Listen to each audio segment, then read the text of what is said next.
छत्तीसगढ़ में धर्मांतरण के मुद्दे पर सियासी बयानबाजी देखने को मिल रही है। धर्मांतरण का मुद्दा फिर गर्म है।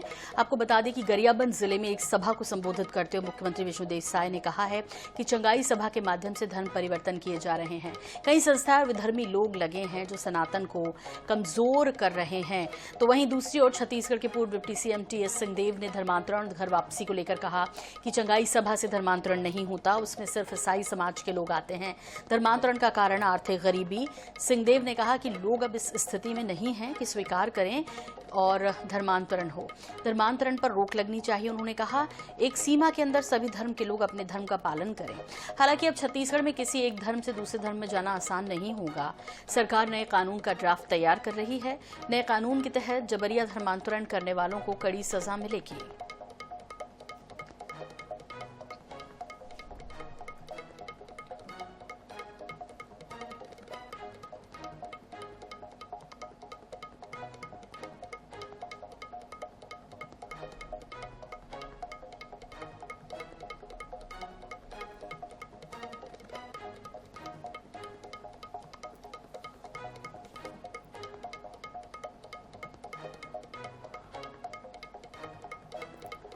और अरुण पन्नालाल जी हमारे साथ जुड़ रहे हैं, जो कि अध्यक्ष हैं क्रिश्चियन फोरम के। अरुण जी, सबसे पहले तो इस पर आपका रिएक्शन चाहिए। जिस तरह से चंगाई सभा में धर्मांतरण को लेकर पहले भी विवाद उठता रहा है, एक बार फिर ये मामला गरमाया है और जिस तरह से अब सीएम ने भी कहा कि ये आसान नहीं होगा कि कोई इस तरह से धर्मांतरण करवा ले, उस पर कड़ी से कड़ी कार्रवाई की जाएगी। आपका रिएक्शन? मेरा रिएक्शन है कि कार्रवाई करे, कौन रोक रहा है? सरकार इनकी, पुलिस इनकी, सब कुछ तो इनका है। और रह गई बात चंगाई सभा में, हमारे मुख्यमंत्री जी ने स्वीकार किया है कि आज इनकी सरकार की चिकित्सा सेवाएं फेल हो गई हैं, इसलिए लोग चंगाई सभा में आ रहे हैं। और दूसरी बात आपत्तिजनक हमारे विष्णु साय जी ने बोली है, वो ये बोला है कि कोदो कुटकी खाते थे 1999 से 2004 तक, और मिशनरी लोग अनाज बांट करके धर्मांतरण कराए हैं। मेरा सवाल विष्णु साय जी से है, उस वक्त अटल बिहारी सरकार थी, अटल बिहारी वाजपेयी जी की सरकार थी, तो उस वक्त कोदो कुटकी खाने की क्या जरूरत पड़ गई थी? भूखमरी को आप लोग संभाल क्यों नहीं पाए थे? ये आप अपनी सरकार से पूछिए। और उसके बाद 15 साल तक रमन सिंह सरकार थी और भूखमरी थी उस वक्त, तो भूखमरी तो आपका भाजपा की सरकार से वो पूछे। और दूसरी सफाई ये मुझको दे कि अनाज इंपोर्ट करने का, आयात करने का अधिकार सिर्फ सरकार के पास है, तो मिशनरियों ने कैसे इंपोर्ट कर लिया? कहाँ चोरी छुपे क्या अनाज को लेके आए और उससे धर्मांतरण किए? तो मैं ये सलाह देता हूं हमारे आदरणीय मुख्यमंत्री जी को कि अपना कद छोटा न करें ऐसे झूठे आरोप लगा के। और वो इसलिए चुन के आए हैं कि समाजों में मेल मिलाप और प्रेम बढ़ाए। एक समाज को कटघरे में खड़ा करके और झूठे आरोप लगा करके अपने कद को कृपया छोटा न करें और जो जिम्मेदारी दी गई है उस जिम्मेदारी को निभाए। ये हमारे समाज के आरोप है और हम बहुत अपमानित फील कर रहे हैं।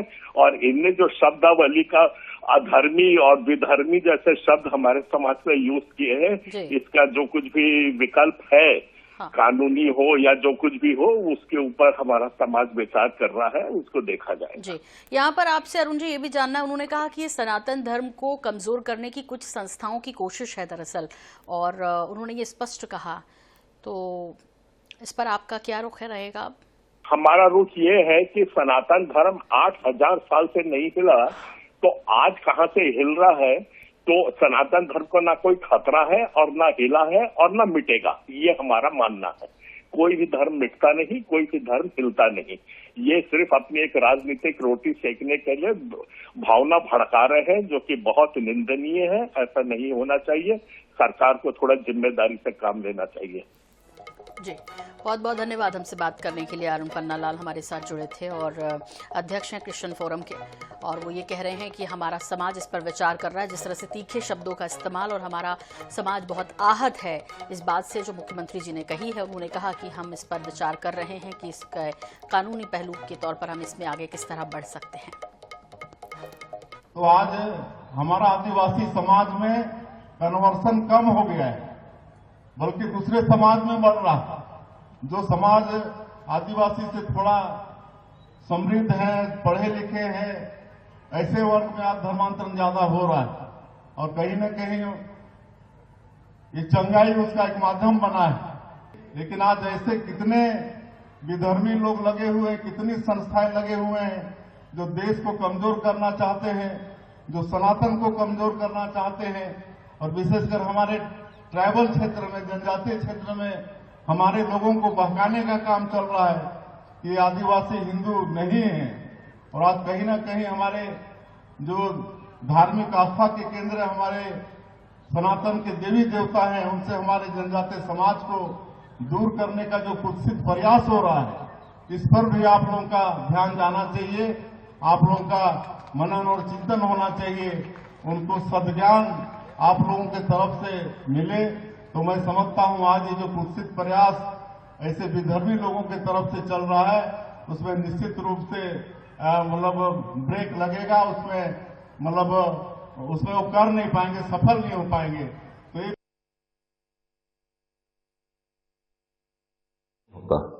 वो उनके जो समूह के लोग होते हैं, क्रिश्चियन समाज के लोग होते हैं, वही जुटते हैं, नए लोग उसमें नहीं आते। मेरा मत इसमें विगत 30-40 साल से एकदम स्पष्ट रहा है कि हम ऐसी स्थिति पे आ गए हैं जहां और धर्मांतरण लोग स्वीकार नहीं करेंगे। मुझे भी स्वीकार नहीं है कि और धर्मांतरण हो। निजी तौर पे कोई भी व्यक्ति धर्मांतरण करे वो एक अलग है, लेकिन अगर लगता है कि धर्मांतरण कराया जा रहा है तो उस पर बिल्कुल एक रोक सी लगनी चाहिए।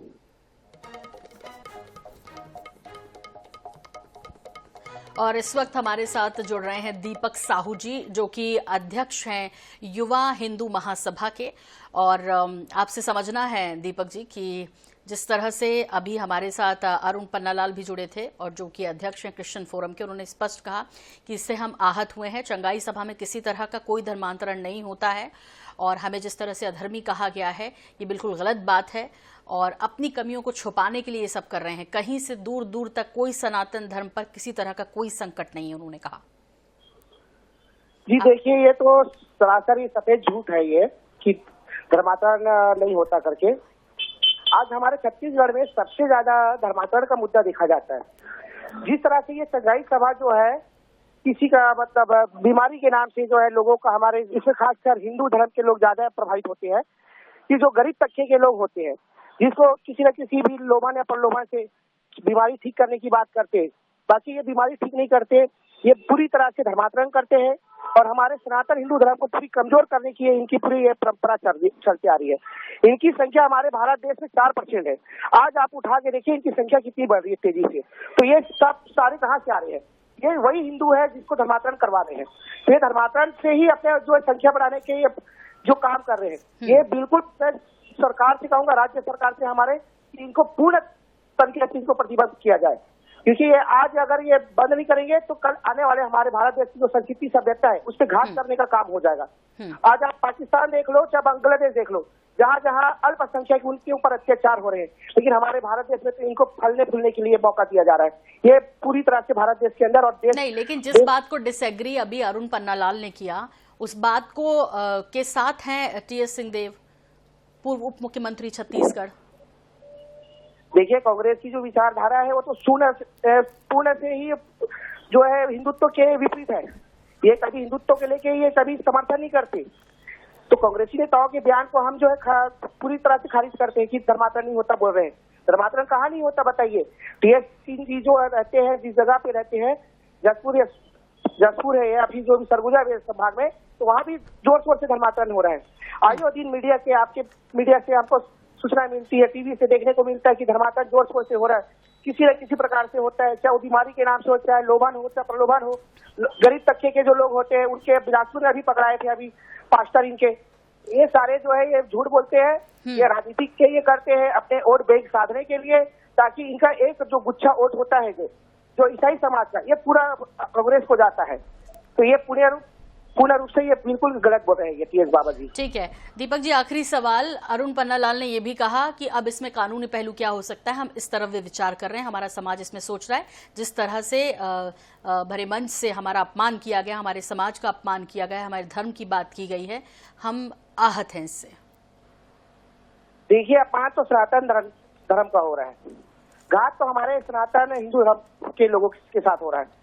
तो पूरे प्रतिबंध तो मैं तो राज्य सरकार से बोलूंगा, नियम हमारे लिए बनाए, हिंदुओं के लिए, कि भाई कोई भी हिंदुओं को धर्मांतरण ना करे, और जो ऐसे करते हुए पकड़ा है उसको कम से कम आजीवन सजा दे सरकार, उनको जुर्माना भी नहीं, सीधा आजीवन कारावास का सजा दे, ताकि हिंदू धर्म से जो घात हो रहा है वो बंद हो और हिंदुओं का धर्मांतरण बंद हो। नियम हमारे तरफ से बनना चाहिए, सरकार को हमारे लिए बनाना चाहिए, हिंदू धर्म के लिए बनाना चाहिए, सनातन के लिए बनाना चाहिए, ताकि इससे देश, संस्कृति और सभ्यता बचे रहे। जी, बहुत बहुत शुक्रिया दीपक हमसे बात करने के लिए आपका। तो दीपक साहू हमारे साथ जुड़े थे और प्रदेश अध्यक्ष हैं युवा हिंदू महासभा के। उन्होंने कहा कि जिस तरह से मामले सामने आ रहे हैं ये चिंता का विषय है, और चंगाई सभा में उन्होंने कहा समय समय पर ये उदाहरण देखने को मिलते रहे हैं कि धर्म परिवर्तन कराया गया है और इलाज के नाम पर, बीमारी के इलाज के नाम पर लोगों को डराया धमकाया जाता है और उनका धर्म परिवर्तन कराया जाता है, उनका ब्रेन वॉश किया जाता है।